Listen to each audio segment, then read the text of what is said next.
prayer is not an emergency exit, all right, from warfare.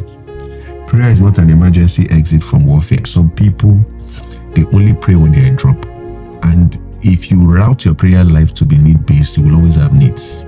If you route your prayer life to be based on spiritual warfare and fear, you are always going to have something to pray about. Now, when your mind is speaking spiritual warfare, everything will be a battle. So a lot of people, they pray out of fear, not out of faith. And the definition of prayer is communication between God and man. Meaning, when you are talking about devil, you are not praying. If you don't separate that, when it is spiritual warfare, I'm speaking from victory and I'm declaring over Satan. You would think when you are doing spiritual warfare, you are praying. You are not praying in spiritual warfare. You are executing judgments.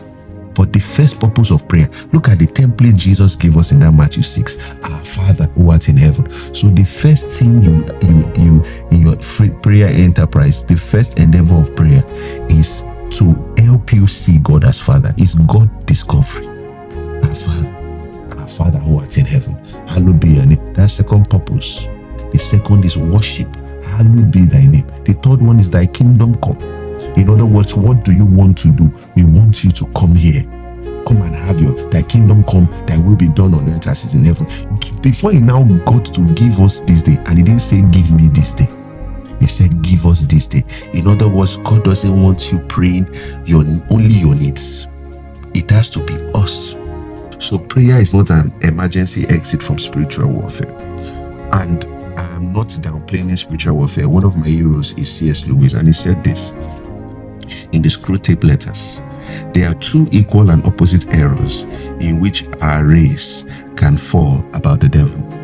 One is to disbelieve in their existence.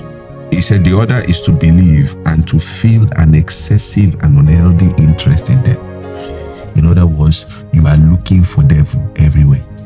So you don't want to make two mistakes. Number one, you don't want to say there's nothing like devil, I don't have an adversary. That's not true.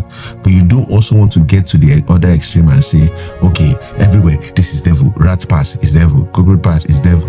Some people want to buy a house. When you wanted to buy the house, you saw a black bed on the house. You said, that's my sign. Black beds stay on houses.